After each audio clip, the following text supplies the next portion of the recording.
Experience senior living inside Chennai from Elements starting at rupees 85 lakhs. Call 9790399039. என்பதை மாமன்ற உறுப்பினர்கள் அனைவரும் ஏற்றுக்கொள்வீர்கள் என்று நான் நம்புகிறேன்.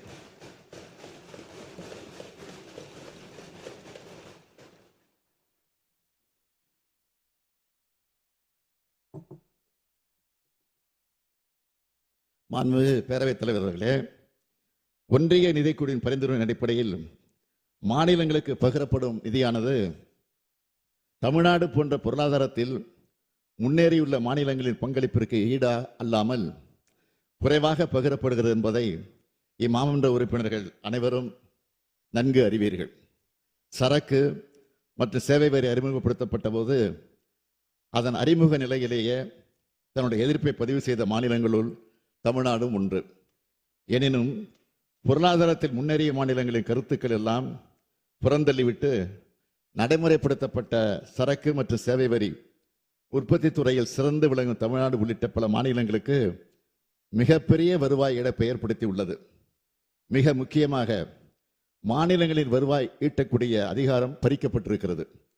இந்தியாவின் 2வது பெரிய பொருளாதாரமாக விளங்கி ஒன்றிய அரசின் வரி வருவாயில் பெரும் பங்களிப்பை தமிழ்நாடு தரும் போதிலும் நாம் பங்களிக்கக்கூடிய ₹1 வரியில் 29 பைசா மட்டுமே நமக்கு நிதி பகிர்வாக அளிக்கப்படுகிறது. இது மிக மிக குறைவு. இயற்கை சீற்றங்களினால் தமிழ்நாடு பாதிக்கப்பட்ட போதெல்லாம் கூட உரிய இழப்பீடுகள், தகுந்த ஆய்வு மற்றும் அளவீடுகள் செய்த பின்னரும் பலமுறை வலியுறுத்தியும் வழங்கப்படவே இல்லை. இந்த நேரத்தில் இந்திய அரசமைப்பு சட்டத்தை வடிவமைத்து தந்த அண்ணல் அம்பேத்கருடைய கருத்தை இந்த மாமன்றத்தில் பதிவு செய்ய விரும்புகிறேன். Both the union and the states are created by the Constitution. Both derive their respective authority from the Constitution. The one is not subordinate to the other. It is its own field, and the authority of one is coordinate with that of the other. மாண்புமிகு பேரவைத் தலைவர் அவர்களே, ஒன்றிய அரசின் வழிகாட்டுதல் படி மாநில அரசின் தீவிர மக்கள் தொகை கட்டுப்பாடு விழிப்புணர்வு நடவடிக்கைகள் மூலம் பிறப்பு விழுக்காடு கட்டுப்படுத்தப்பட்டு சீரமைக்கப்பட்ட நிலையில் அதனை தண்டிக்கும் விதமாக 2026ஆம் ஆண்டு நடைமுறைப்படுத்தப்பட கருதி இருக்கக்கூடிய நாடாளுமன்ற தொகுதியில் மறுவரையினால் தமிழ்நாட்டின் பிரதிநிதித்துவம் வெகுவாக குறைக்கப்படக்கூடிய அபாயம் ஏற்பட்டுள்ளது. இவ்வாறு கூட்டாட்சி கருத்தியலுக்கு எதிராக ஒன்றிய அரசு நடந்து கொள்ளும் போதெல்லாம் அதற்கு எதிராக தமிழ்நாடு தொடர்ந்து எதிர்வினை ஆற்றி வருகிறது. இந்த பிரச்சனைகளை குறித்து மக்கள் மன்றத்தில் விரிவாக எடுத்து கூறி தேவைப்பட்டால் சட்டமன்றத்தில் அதற்குரிய தீர்வை எட்டுவதற்கு உரிய சட்டங்களை ஏற்றிடவும் நாம் என்றும் தயங்கியதே இல்லை. இன்னும் குறிப்பாக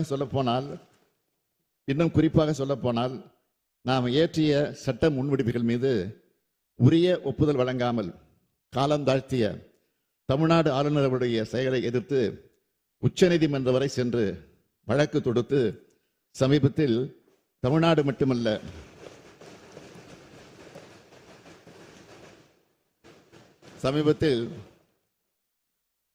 மட்டுமல்ல இந்தியாவின் அனைத்து மாநிலங்களின் உரிமைகளை காக்கும் வகையில் கூட்டாட்சி கருத்தியல் மகத்துவத்தை நாடெங்கும் பரப்பிடும் வகையில் ஒரு வரலாற்று சிறப்புமிக்க தீர்ப்பை நாம் பெற்றிருக்கோம் என்பதை இந்த மாமன்ற உறுப்பினர்கள் நன்கு அறிவீர்கள்.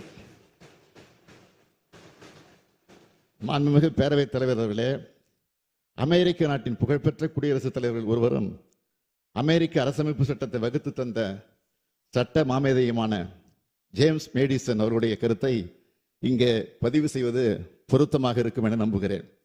The operations of the federal government will be most extensive and important in times of war and danger. Those of the state governments in times of peace and security. நாட்டின் இறையாண்மை மற்றும் ஒற்றுமையை பேணி பாதுகாப்பது ஒன்றிய அரசினுடைய முதற் கடமை. அந்த உயரிய நோக்கத்தினை செம்மையாக செயல்படுத்திட அனைத்து மாநிலங்களும் தங்களுடைய முழுமையான ஒத்துழைப்பினை நல்கிட வேண்டும். அதே வேளையில் மக்களுக்கான வளர்ச்சி திட்டங்களை நிறைவேற்றுவதில் மாநிலங்களின் பங்கு முதன்மையானது. அதற்கு ஒன்றிய அரசு உரிய ஆதரவை வழங்க வேண்டும் என்பதுதான் இதன் அடிப்படை கருத்து. இந்திய திருநாட்டை வளர்ச்சி பாதையில் கொண்டு செல்லும் மிக பெரும் பொறுப்பை மாநிலங்கள் ஏற்றுக்கொண்டுள்ளன. கல்வி, சுகாதாரம், ஊரக வளர்ச்சி, நகர்ப்புற மேம்பாடு என அனைத்தையும் மாநிலங்கள் முன்னெடுத்து செல்கின்றன. ஆனால் அவற்றையெல்லாம் நிறைவேற்றிட தேவையான அதிகாரங்கள் மாநிலங்களிடமிருந்து பறிக்கப்பட்டு ஒன்றிய அரசிடம் குவிக்கப்பட்டு வருகின்றன. பசியால் வாடி தவிக்கும் தன்னுடைய குழந்தைக்கு என்ன உணவு கொடுத்திட வேண்டும் என்பது அந்த குழந்தையின் தாய்க்குத்தான் தெரியும். ஆனால் அந்த குழந்தை உண்ணும் உணவை, கற்கும் கல்வியை, கடந்து செல்லும் பாதையினை டெல்லியிலிருந்து யாரோ ஒருவர் தீர்மானித்தால் கருணையே உருவான தாய்மையும் பொங்கி எழத்தானே செய்யும்.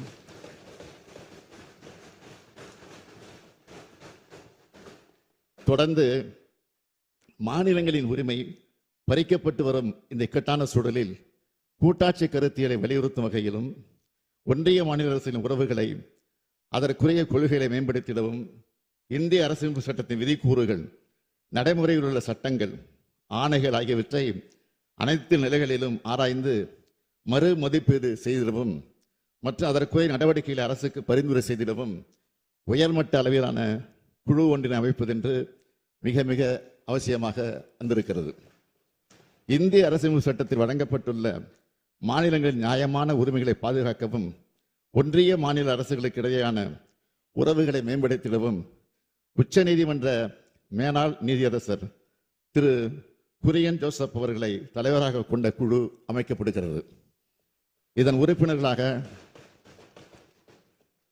உறுப்பினர்களாக இந்திய கடல்சார் பல்கலைக்கழகத்தின் மேனாள் துணைவேந்தரும் ஓய்வு பெற்ற IAS அதிகாரியுமான திரு அசோக் வர்தன் ஷெட்டி அவர்களும், தமிழ்நாடு மாநில திட்டக்குழுவின் மேனாள் துணைத் தலைவர் பேராசிரியர் மு. நாகநாதன் அவர்களும் இருப்பார்கள். இந்த உயர்நிலைக்குழு பின்வரும் கொள்கைகள் குறித்து ஆய்வை நடத்தும் என்று அறிவிக்கிறேன். ஒன்றிய மாநில அரசுகளின் உறவு நிலைகளில் தாக்கத்தை ஏற்படுத்தக்கூடிய இந்திய அரசியலமைப்பு சட்டத்தின் விதிகளையும் நடைமுறையில் உள்ள சட்டங்கள், ஆணைகள், கொள்கைகள் மற்றும் ஏற்பாடுகளின் அனைத்து நிலைப்பாடுகளையும் உயர்நிலைக்குழு ஆராய்ந்து மறு மதிப்பீடு செய்தல். இந்திய அரசியலமைப்பு சட்டத்தில் தற்போதுள்ள விதிகளை உயர்நிலைக்குழு ஆராய்ந்து காலப்போக்கில் மாநில பட்டியலிருந்து ஒத்திசைவு பட்டியலுக்கு நகர்த்தப்பட்ட பொருண்மைகளை மீட்டெடுப்பது குறித்து வழிமுறைகளை பரிந்துரை செய்தல். மாநிலங்கள் நல்லாட்சி வழங்குவதில் உள்ள சவால்களை எதிர்கொள்ள தேவையான நடவடிக்கைகளை பரிந்துரை செய்தல். நாட்டின் ஒற்றுமை மற்றும் ஒருமைப்பாட்டிற்கு குந்தகம் ஏற்படுத்தாத வகையில் நிர்வாகத் துறைகளிலும் பேரவைகளிலும் நீதிமன்ற கிளைகளிலும் மாநிலங்கள் அதிகபட்ச தன்னாட்சி உரிமை பெற்றிட உரிய நடவடிக்கைகளை பரிந்துரை செய்தல். 1971 அமைக்கப்பட்ட அதமன்னார் குழு மற்றும் ஒன்றிய மாநில உறவுகள் குறித்த ஏனைய ஆணையங்களின் பரிந்துரைகளையும் 1971 முதல் நாட்டில் நிலவும் பல்வேறு அரசியல், சமூகம், பொருளாதாரம் மற்றும் சட்டம் சார்ந்தவற்றில் இருக்கக்கூடிய வளர்ச்சியினையும் உயர்நிலைக்குழு கருத்தில் கொள்ளுதல் வேண்டும். இவற்றை ஆராய்ந்து அறிக்கைகளை வழங்கும். உயர்நிலைக்குழு இடைக்கால அறிக்கையை ஜனவரி மாத இறுதிக்குள்ளும், இறுதி அறிக்கையை 2 ஆண்டுகளிலும் அரசுக்கு வழங்க வேண்டும் என எதிர்பார்க்கப்படுகிறது. மாண்புமிகு பேரவைத் தலைவர் அவர்களே, ஒன்றிய மாநில அரசுகளுக்கு இடையேயான உறவுகளை மேம்படுத்திட உயர்மட்ட குழு அமைத்திடுவது தமிழ்நாட்டின் நலன் காக்க மட்டுமல்ல, வேற்றுமையில் ஒற்றுமையின் அடிப்படையில் பரந்து விரிந்த இந்திய திருநாட்டின்